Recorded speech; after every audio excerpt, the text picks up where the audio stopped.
Tardes a todos. Sí, este es un paciente que vimos con la doctora Gross cuando yo me encontraba a cargo de mi rotación por el hospital clínico. Eh, Fue un paciente bastante desafiante, nos puso a prueba y a leer, a preguntarnos muchas cosas y nos dimos cuenta que eh, habían muchas cosas o sea, sacamos al final muchas lecciones de él y nada, sí, es un paciente que nos costó mucho manejar, pero finalmente logramos sacarlo adelante de la mejor manera posible y la ayuda de todo el equipo. Así que les queremos contar un poco de él.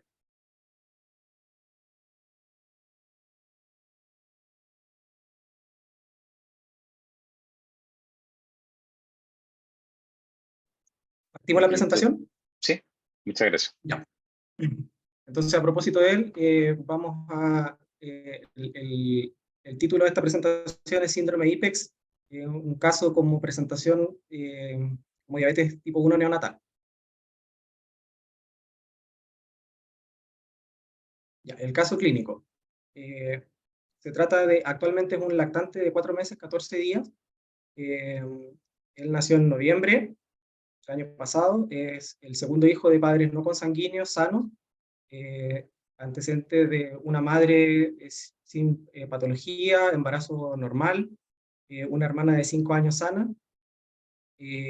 antecedentes familiares, solamente diabetes mellitus tipo 2 en las abuelas, y dentro de los antecedentes perinatales, como les decía, todo fisiológico, fue un recién nacido de término de 39 semanas, adecuado, y nació en buenas condiciones yéndose de alta con su madre recibiendo lactancia materna exclusiva. ¿Ya? Entonces, vamos a ver el caso a través de una línea de tiempo. Bueno, todo parte con este lactante que debuta a los 7 días de vida con una cetoacidosis diabética grave. ¿Ya?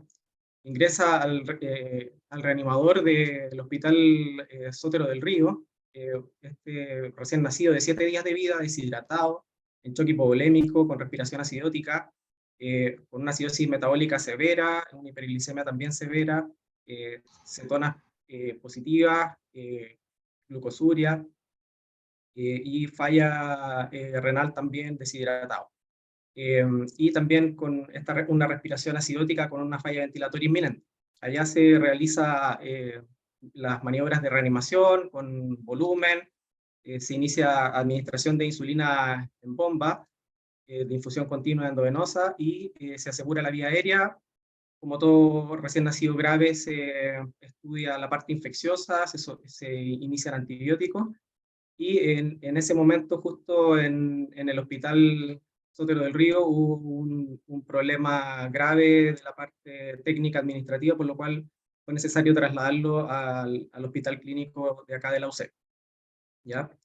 Ingresó en malas condiciones, intubado en ventilación mecánica, con una glicemia capilar de 356, acidótico, y en los exámenes complementarios tenía un beta-hidroxibutirato, ahí pueden ver, de 37 miligramos de cilitro, un péptido C indetectable, una hemoglobina glicosilada de 6,1%, y otros exámenes extra que tenían PTH en 10, una vitamina D de 6 y una IGF-1 baja.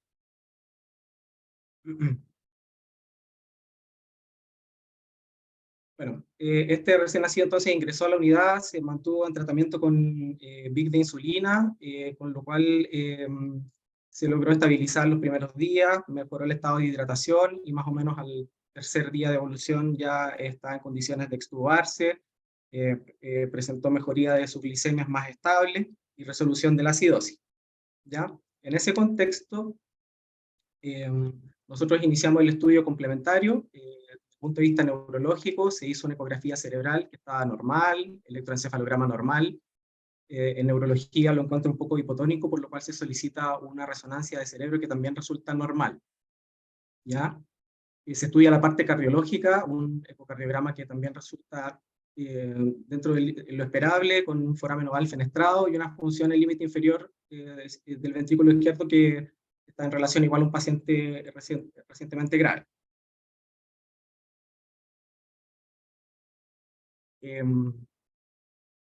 Se hizo una ecografía abdominal para buscar la indemnidad de los órganos, si había malformaciones, y en realidad todos los órganos y los segmentos visibles estaban indemnes.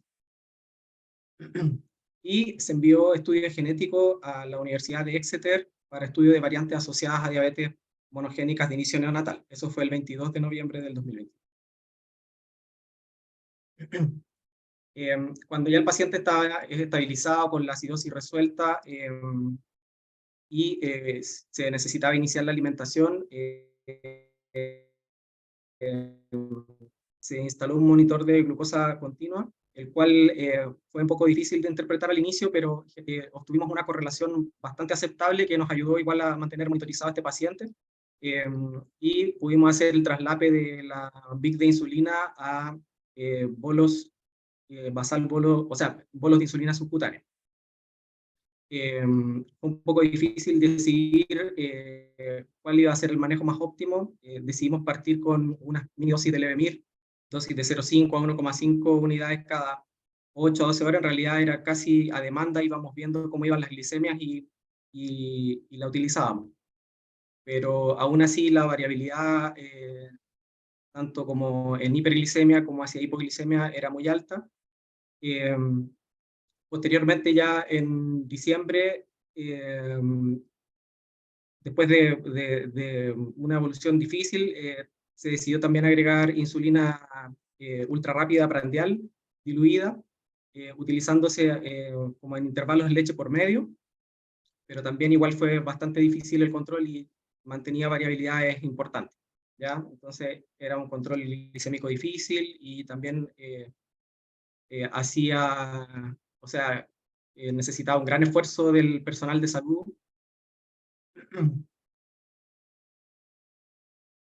Así que finalmente se decide manejo con bomba de insulina, ¿ya? Se instaló la bomba Minimed C40 el día 7 de diciembre del 2023. Partió con unos parámetros que se fueron ajustando a una basal de 0,075 unidades por hora, parejo para 24 horas, una sensibilidad de 300 y un ratio alrededor de 60, con un control glicémico aceptable, o sea, bastante más estable de lo que lográbamos con los polos, ¿ya? Y en ese intertanto también recibimos el resultado del estudio genético que fue negativo para variantes patogénicas en ABCC8, KCNJ11 y el gen de la insulina.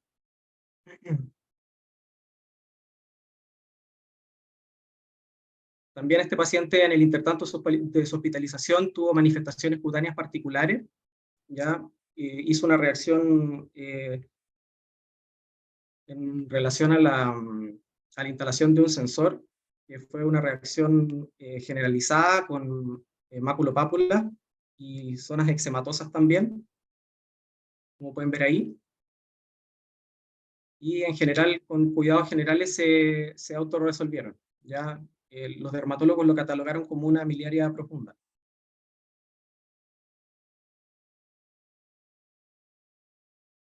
Una vez que este paciente ya con manejo con bomba de insulina estaba más estable, se solicitó el traslado a su hospital de origen, ¿ya?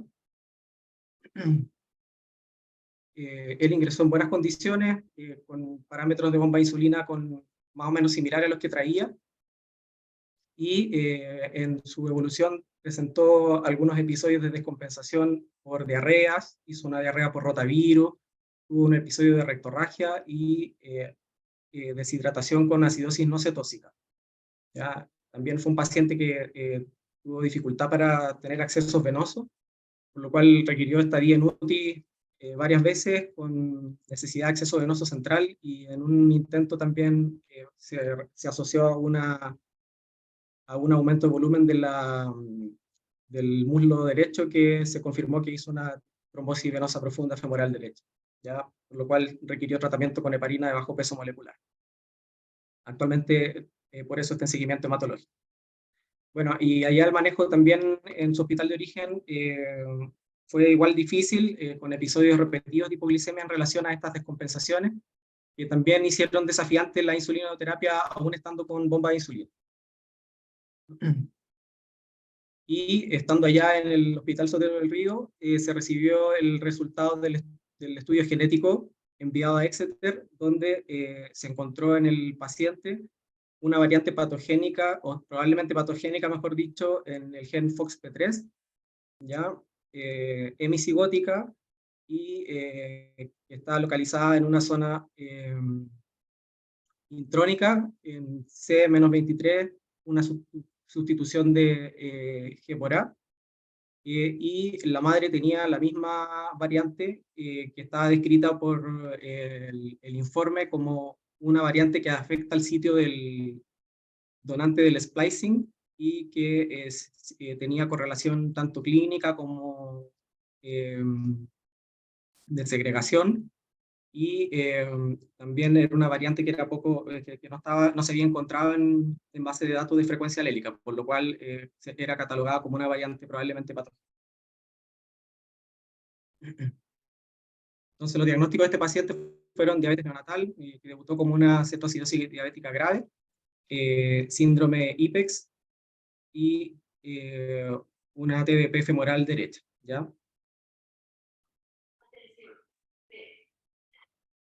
¿Hasta ahí alguien tiene alguna pregunta?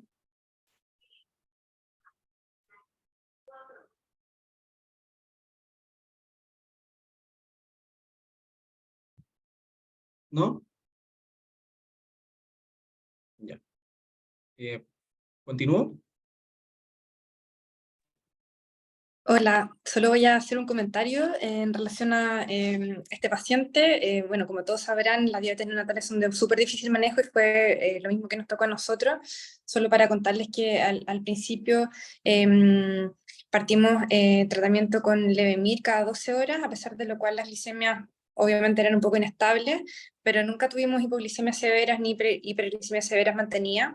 Después se decidió manejar con insulina ultrarrápida cada 3 horas o cada 6 horas, dependiendo de cómo estuviera la glicemia, y también siguió siendo difícil, pero con la bomba, como vieron, fue mucho mejor. Y posteriormente lo que dificultó más aún el manejo fueron las diarreas, que vamos a ver al final del caso cómo se siguió manejando, pero obviamente fue muy desafiante, no solo el manejo, sino que también hubieron muchas discusiones entre nosotros en el grupo sobre si debíamos iniciar, antes de tener el resultado del estudio genético, si iniciar glibenclamida o no, o esperar el tratamiento con insulina. Así que esa discusión, para que lo piensen, y lo vamos a dejar un poco para el final.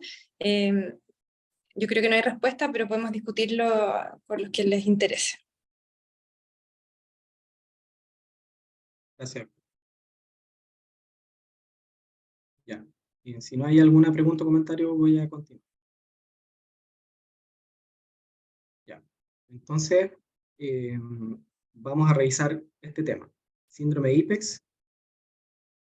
Los objetivos de la presentación son conocer el síndrome IPEX y sus variantes y sus bases genéticas, identificar aspectos de las comorbilidades, incluyendo las endocrinopatías, revisar consideraciones sobre el manejo endocrinológico, en especial de la diabetes tipo 1 neonatal, conocer el pronóstico, la historia natural de la enfermedad y el tratamiento.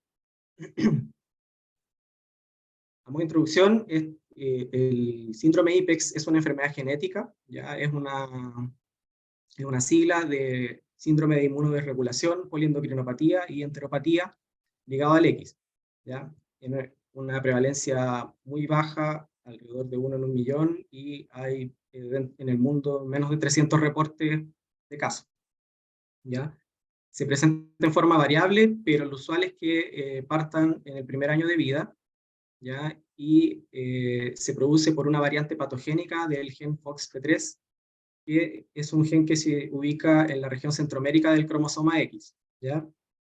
Esta enfermedad es letal usualmente antes de los 2 años de vida sin un tratamiento.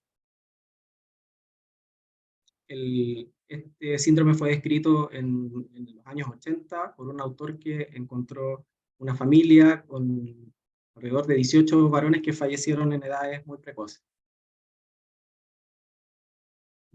el gen FOXP3, que está acá, codifica un factor de unión al DNA con homología, es parte de la familia de las proteínas Forgead, ¿ya?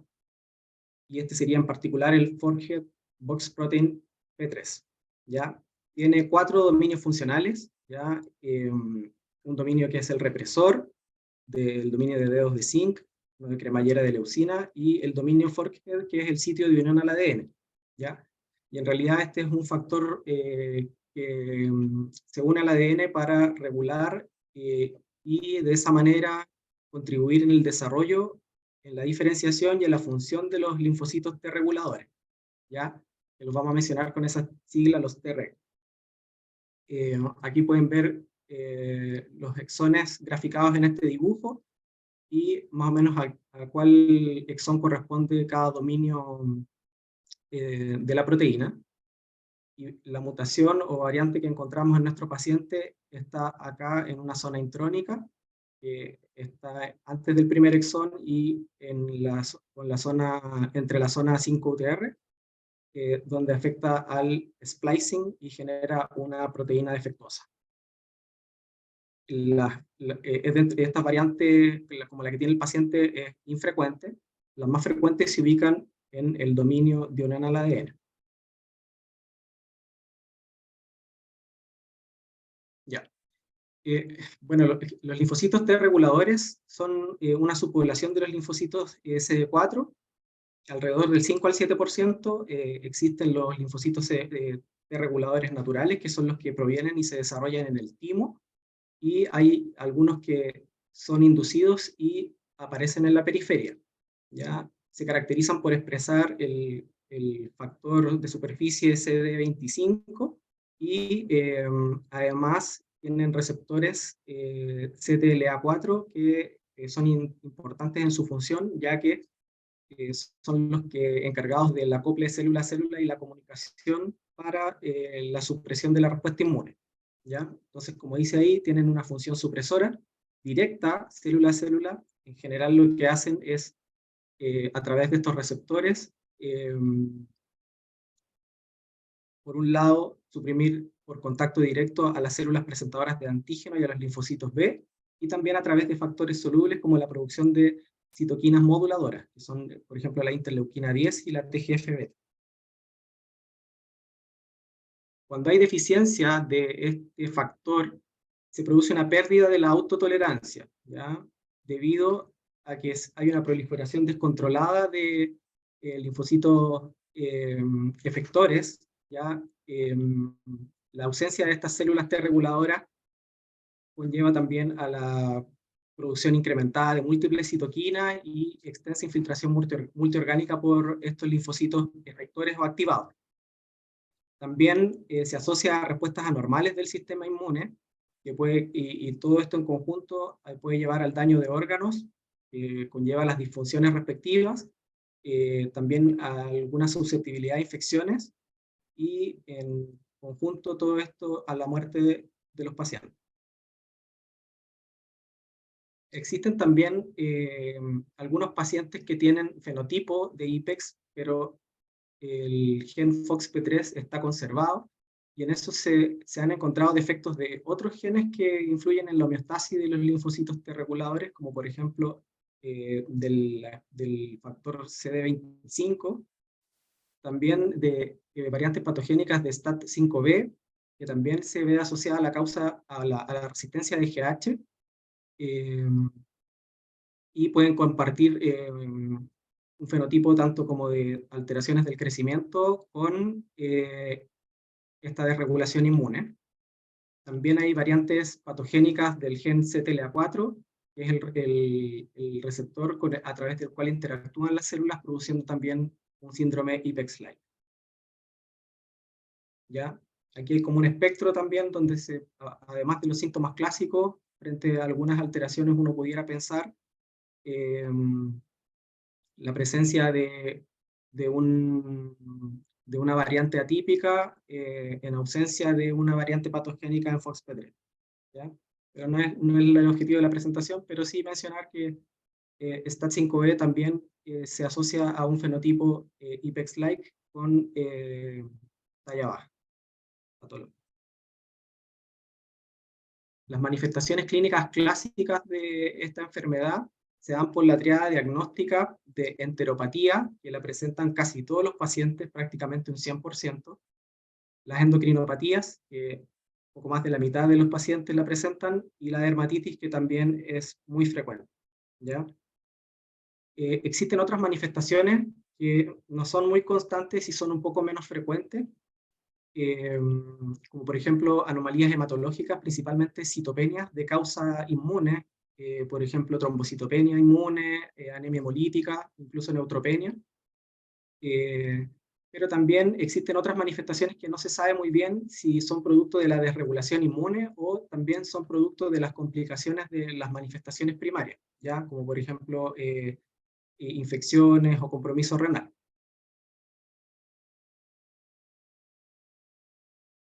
El compromiso renal también se ha visto en un porcentaje de casos donde se ven casos de glomerulonefritis, síndrome nefrótico también asociado, o incluso litiasis y nefrocalcinosis.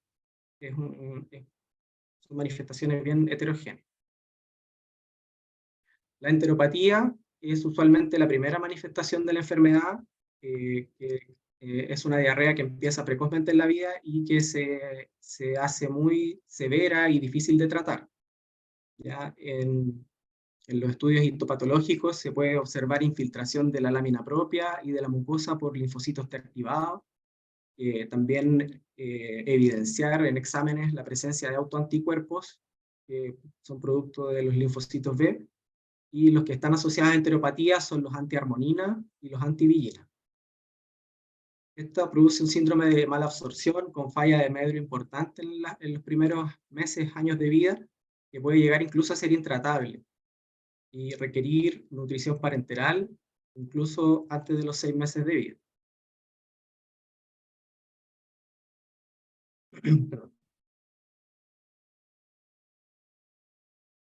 En cuanto a las manifestaciones dermatológicas, lo más común es el eczema, ¿ya?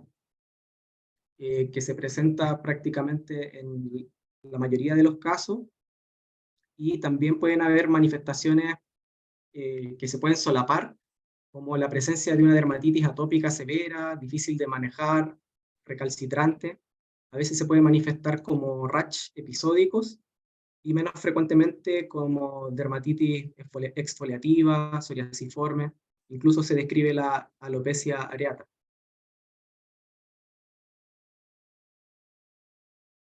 En cuanto a las manifestaciones endocrinas, sabemos que más de un 50% de los pacientes las presenta, y lo más frecuente es la diabetes, en un 80% de los que tienen endocrinopatías, ¿ya?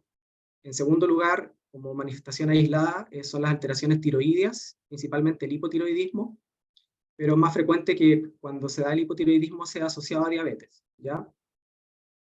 En general son estos dos sistemas los que se ven comprometidos en la mayoría de las series, y en pocos casos, en alrededor de 1 o 2 pacientes, se ha visto disfunción adrenal, pero está descrito dentro de una serie larga de casos donde no se definía muy bien qué tipo de disfunción presentaba el paciente. Bueno, y a propósito del caso, comentar algunas consideraciones sobre diabetes neonatal. Bueno, es la diabetes que se da antes de los 6 meses de vida. Uno la debe sospechar con glicemias persistentes, mayores o igual a 250 miligramos de decilitro. No hay como un límite de tiempo. Va a depender un poco del contexto del paciente y de si hay alguna causa que lo explique o no, ¿ya? Puede ser transitoria o permanente, y en general se debe a una causa monogénica. Lo más frecuente son las mutaciones del canal de potasio, en su unidad tanto externa como interna, que serían del ABCC8 y del gen KCNJ11. Ya aproximadamente un 50% de los casos se deben a esta causa. Y estas variantes hacen que se produzca un canal que se mantiene abierto, no hay despolarización y no se libera insulina, ¿ya? El diagnóstico de se da alrededor de las 9 semanas de vida. Un 30-75% se manifiestan con cetoacidosis, más frecuentemente en las variantes del KCNJ11, cuando se asocian algunas alteraciones neurológicas como retraso del desarrollo, epilepsia o incluso déficit atencional, se habla del síndrome de Dent, ya que da cuenta alrededor como de un 20% de estos casos, y que se explica porque también existen los canales de potasio a nivel cerebral, donde es importante la función de este canal. ¿Ya? Lo importante también de este tipo de estas variantes es que son las que responden a sulfonilurea, ¿ya? Que es importante para el manejo. Por otro lado, también tenemos las anomalías de la impronta en la región CQ24, es la causa más frecuente de diabetes neonatal transitoria. Se produce por la sobreexpresión de genes del alelo paterno. Puede ser por disomía uniparental del cromosoma 6, por duplicación del alelo paterno, o por pérdida de metilación del alelo materno. Se da precozmente, rara vez se asocia a cetoacidosis, puede asociar en el fenotipo macroglosia o hernia umbilical, y remite dentro del primer año de vida habitualmente para recaer luego en la adolescencia y persistir hacia la adultez. Algunos casos pueden responder a sulfonilureas, pero en general se tratan con insulina. También está la mutación, la variante del gen de la insulina, que es la segunda causa más frecuente de las diabetes neonatales permanentes. Se produce un defecto en el plegamiento, la insulina que es incapaz de secretarse y se acumula en el retículo endoplasmático de la célula beta, produciendo estrés y muerte celular. Debutan con cetoacidosis en un 30%, y la mediana de edad del diagnóstico es de 10 semanas. Estos casos a veces pueden ser diagnosticados más tardíamente, ya después de los 6 meses o incluso cercanos al año de vida. Y dentro de otras causas menos frecuentes tenemos las variantes en GATA6 o PDX1, que son factores de transcripción críticos para el desarrollo del páncreas y otros órganos. Se asocian con hipoplasia y agenesia de páncreas. También se habla de las variantes del GATA4, que son importantes en la embriogénesis cardíaca, y que asocian malformaciones cardíacas. También está la variante en el EIF2AK3, que produce muerte de la célula beta y se asocian a disfunción hepática y displasias esqueléticas, constituyendo el síndrome de Walcott-Rallison. Y dentro de estas raras causas están las variantes patogénicas de FOXP3 de las cuales estamos hablando. ¿Ya? Estas son permanentes habitualmente y requieren insulinoterapia crónica. Acá tenemos un esquema donde podemos ver más o menos la frecuencia de las variantes.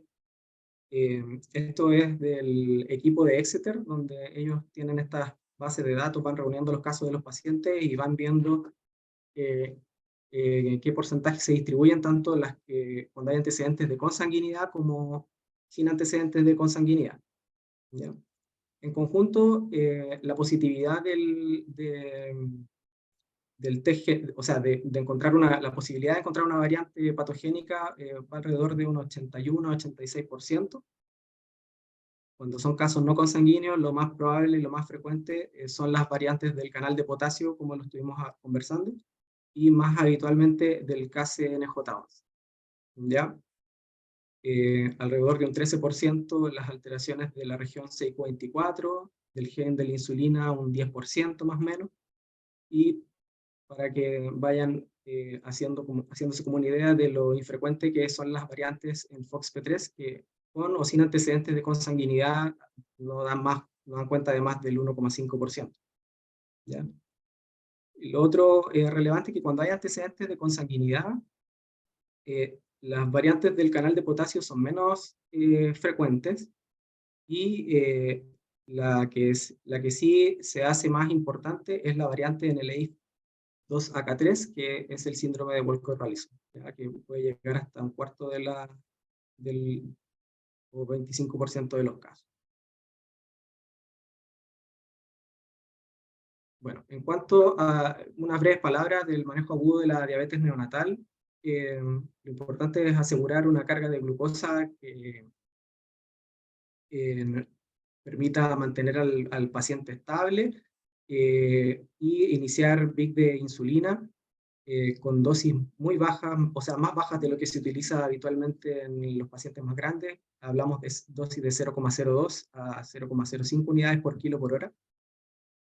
Aquí también es importante mantener un objetivo glicémico conservador, no exigirle mucho a los pacientes que estén en glicemias en rango que serían más normales para otras edades, por el riesgo de hipoglicemia y sus consecuencias, y ir con cuidado con variaciones horarias de no más de 0,01 unidades por kilo hora, pero estas son en realidad pautas y depende un poco de cómo se encuentre el paciente y el caso, ¿ya? Y destacar que el estudio genético es muy importante tenerlo lo antes posible, porque eso va a depender el manejo definitivo de estos pacientes.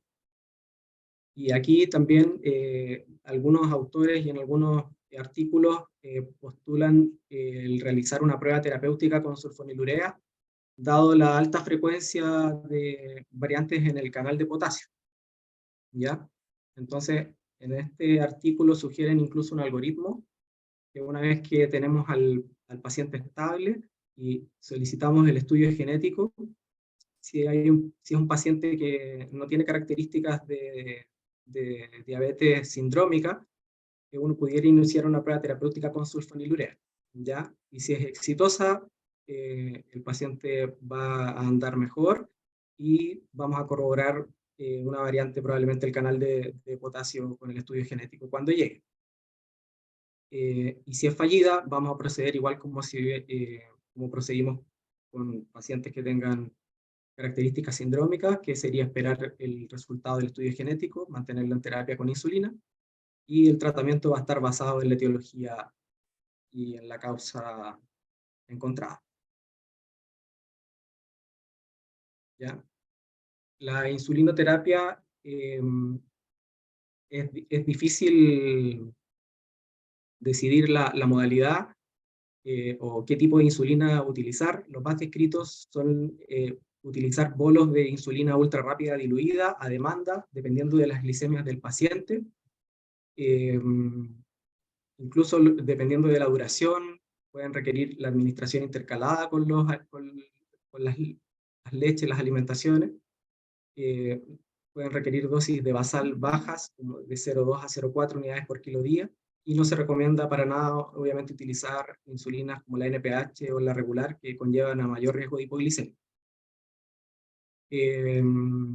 Los modos de infusión subcutánea continua son recomendables, pero pueden necesitar incluso dilución dependiendo del peso y cómo la sensibilidad del paciente, porque las bombas que manejamos nosotros dan una mínima basal de 0,025 unidades por hora, ¿ya? Los objetivos glicémicos pues, hay que ajustarlos de acuerdo al paciente, y los bolos administrarse de acuerdo a la glicemia.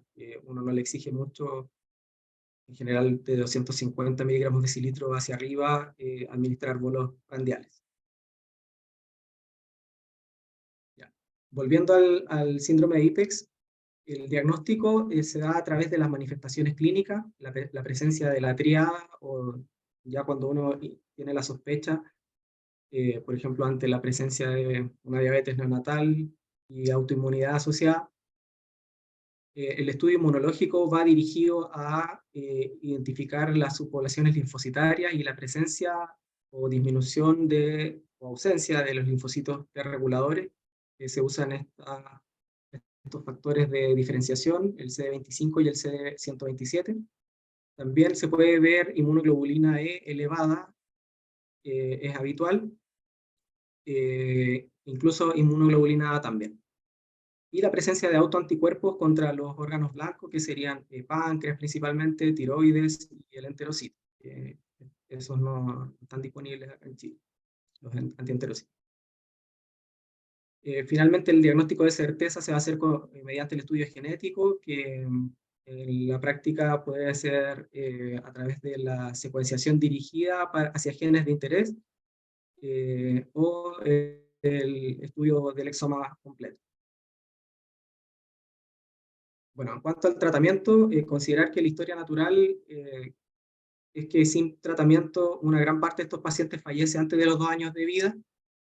Es importante el manejo de las comorbilidades en forma activa, que principalmente está dado por la enteropatía, la falla de Medro, la presencia de diabetes, hipotiroidismo y otras complicaciones que se puedan presentar. Y el tratamiento específico, que lo que se utiliza actualmente son 2 modalidades, que serían la inmunosupresión y el trasplante de precursores hematopoyéticos, que sería como el único tratamiento curativo. Bueno, este es un artículo del 2018, que es una gran cohorte, donde participan todas estas sociedades científicas, en que en realidad es una cohorte retrospectiva internacional de 38 centros de diferentes países del planeta, de casos de IPEX confirmados con estudios genéticos, donde se obtuvo un N de 96 pacientes. De esos 4 se excluyeron por remisión espontánea, y estamos hablando en forma retrospectiva, y 58 habían recibido trasplante de precursores hematopoyéticos y 34 habían recibido tratamiento con inmunosupresores. ¿Ya? Tenemos que en los que se trasplantaron, la mediana de edad al trasplante es de 1,4 años, pero tan variable como desde un mes de vida a 18 años, y la mediana de seguimiento en, alrededor de los 2,7 años, y un rango que va desde las 2 semanas hasta los 15 años. Los que recibieron inmunosupresores, la mediana de edad al inicio a los 1,5 años, con un rango entre un mes a 19 años, y la mediana de seguimiento de 4 años, que fue de un mes a los 25 años. Entonces, en realidad son los casos que existen en el mundo, que fueron agrupados y que son una población muy heterogénea, no están ajustados. ¿Ya? En cuanto a la inmunosupresión, se encuentra que versus los otros inmunosupresores, o los inhibidores de la calcineurina, o los biológicos, el que reporta mayor beneficio, tanto completo como remisión parcial, es la rapamicina. ¿Ya? Y aunque fueron pocos pacientes, estamos hablando de alrededor de 15 pacientes que fueron tratados con rapamicina, ¿ya? Pero en todos ellos se observó tanto respuesta total como alguna respuesta. Y principalmente la terapia inmunosupresora, en lo que impacta y que tiene significancia estadística, es en la enteropatía y en la malnutrición, ¿ya? Que son las 2 primeras barras que ustedes pueden ver ahí, donde está en un gris más claro, previo al inmunosupresor, y post-inmunosupresor en un negro, en un color más oscuro. ¿Ya? Y los otros compromisos de órganos, como el compromiso respiratorio, renal o hepático, no hubieron datos concluyentes porque no hay significancia estadística. Es donde principalmente habría impacto en la malnutrición y en la enteropatía. En cuanto al trasplante de precursores hematopoyéticos, en global, reuniendo a todos los pacientes, ustedes pueden ver que esos son los que están en rojo. La supervivencia es menor al inicio, pero y yendo a los datos, es por el riesgo propio del trasplante, o sea, son los que no sobreviven en los primeros meses o años de vida, atribuibles al riesgo propio del trasplante. Pero de los que evolucionan favorablemente, estos se mantienen estables y libres de progresión de la enfermedad, como se puede ver en el gráfico siguiente, ¿ya? Entonces, una vez que los pacientes que sobreviven al trasplante se mantienen libres de enfermedad, a diferencia de, por ejemplo, los que se manejan con inmunosupresión, que son los de la línea negra, si bien tienden a presentar manifestaciones que se van sumando a lo largo de los años, y que se catalogan como progresión de la enfermedad, principalmente manifestaciones autoinmunes que se van agregando.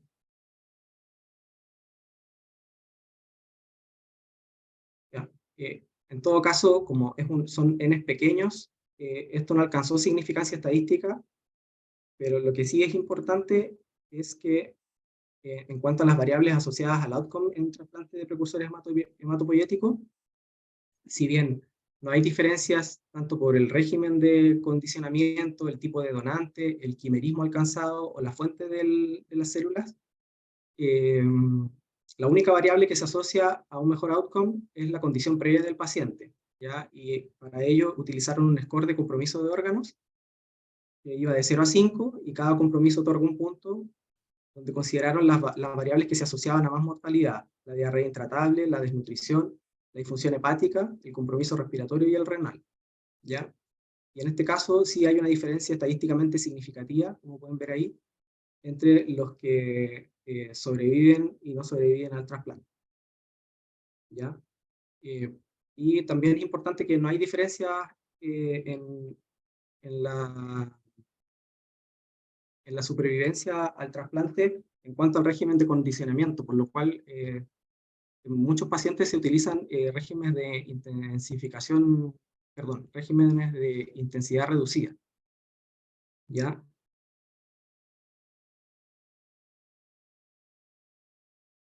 Bueno, lo otro mencionar que en cuanto a la diabetes, cuando ya está establecida el trasplante o la terapia inmunosupresora, no hay, el trasplante al menos no mejora la presencia de diabetes, pero sí la aparición de autoinmunidad efectivamente se ve un outcome favorable.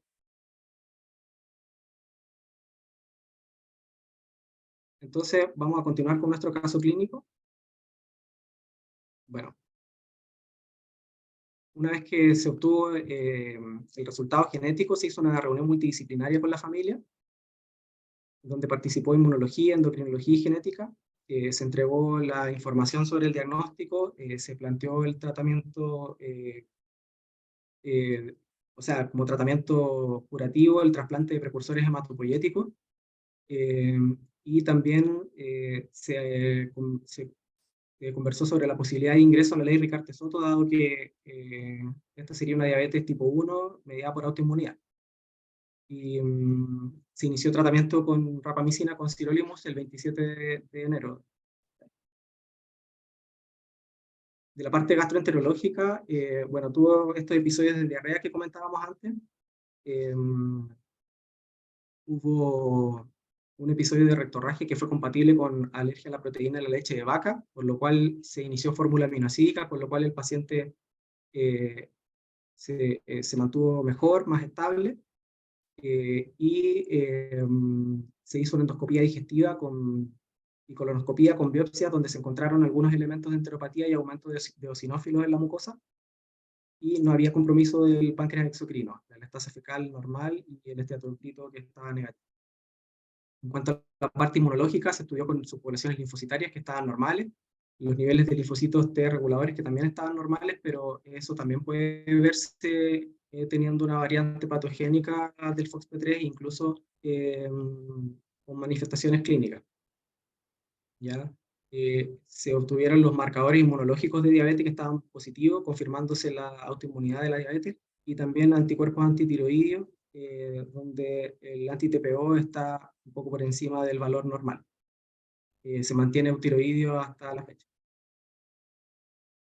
Entonces, al diagnosticarse una diabetes tipo 1, fue posible postularlo a la ley Ricarte-Soto para obtener los insumos y su terapia con bomba de insulina, lo cual fue aceptado y ya se encuentra en espera de su, de su equipo.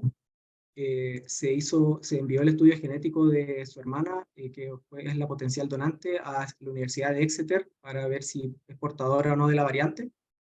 Y actualmente está estable en tratamiento con rapamicina y con su bomba de insulina, manejando sus comorbilidades. Él está de alta en su domicilio. Y podemos ver la última descarga del paciente, que igual, a pesar de estar con bomba de insulina, es un paciente difícil, presenta bastante variabilidad y usa dosis muy bajitas de insulina basal. tiene sensibilidades muy altas y aún así tenemos una variabilidad bastante amplia, ¿ya? Así que, pese a todo el esfuerzo del equipo, es un paciente complicado, pero ha logrado salir adelante y ahora está en su casa. Bueno, las conclusiones entonces son que debemos considerar dentro del diagnóstico diferencial de diabetes neonatal estas patologías, sobre todo cuando tenemos algunas otras manifestaciones clínicas que nos puedan hacer pensar en ello, como la presencia de dermatitis, diarrea, ¿ya?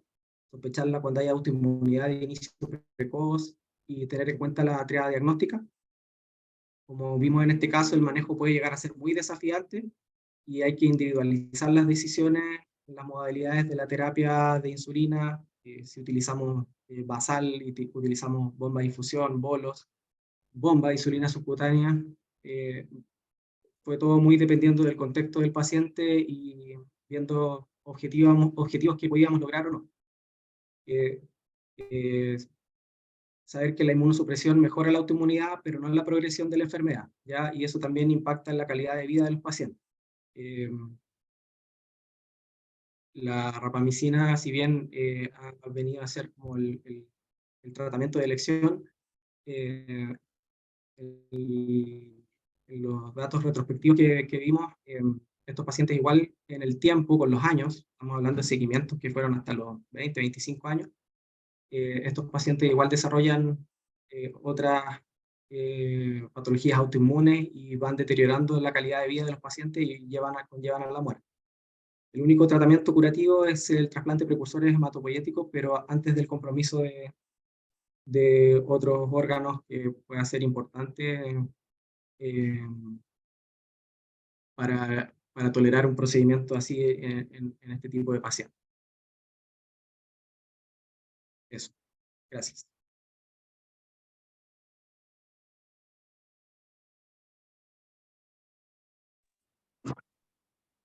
Muchas gracias, Hugo, por tu presentación.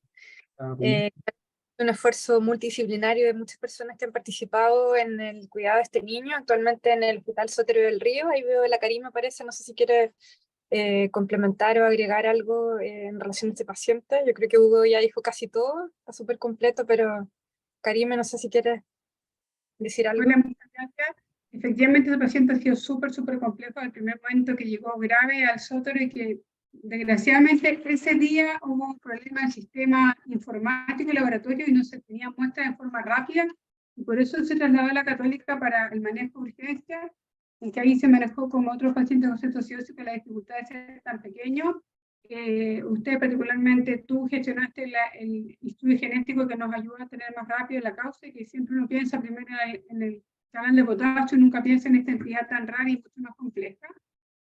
Posteriormente se consiguió la bomba, inicialmente se manejó con bomba que otros pacientes gentilmente nos donaron y la Municipalidad de Puente Alto empezó a comprar los insumos que hasta ahora lo hace, porque si bien la ley de cartazoto recién se aprobó, y esa fue gestión de la doctora Lacura, el poderla postular, el hacer estudio inmune de anticuerpos contra el páncreas, que nos permitió poderlo subir a la plataforma y ser aceptado. Eso llega en un tiempo más, no va a estar aprobado, pero de ahí a que llegue todo, eso ha pasado un par de meses, así que seguimos en trabajo en la unidad y en contacto con quienes nos han ayudado en la parte de conseguir insumos por el alto costo que ellos tienen.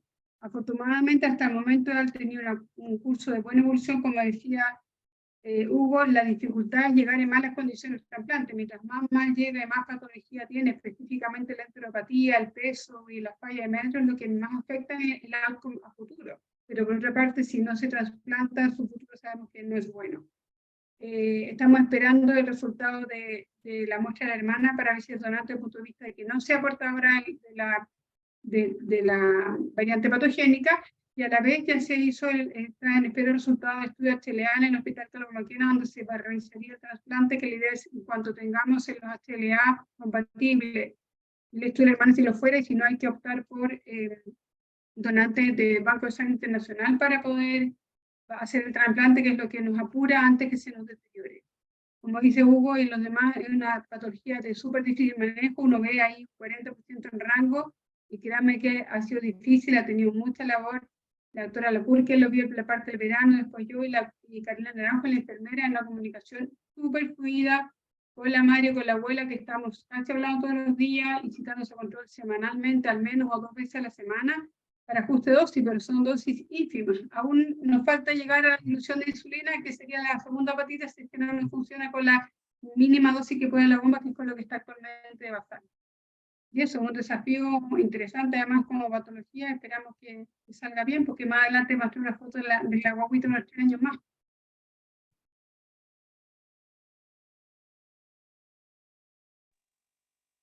No sé si tienen dudas, preguntas del manejo de la patología. Hola, ¿cómo están? Muchas Hola. gracias.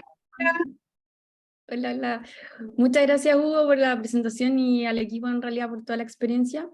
Nosotros tenemos justo en el hospital ahora un chiquitito con sospecha de diabetes neonatal, que llegó con glicemia 900 en un contexto además de una infección por COVID, pero que ya se resolvió y siguió hiperglicémico, tiene 2 meses. Entonces ha sido súper difícil el manejo, lleva por lo menos 10 días con nosotros, y quería hacerle un par de preguntas prácticas.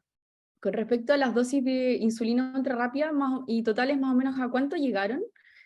Y lo otro, ¿por qué se decidió ese tipo de basal, o sea, de Temir? Igual estamos hablando de que ninguna está como aprobada en guaguas tan chicas, igual todas no cumplen con el criterio quizás, pero les permitió quizás hacer la titulación más fácil, porque eso cada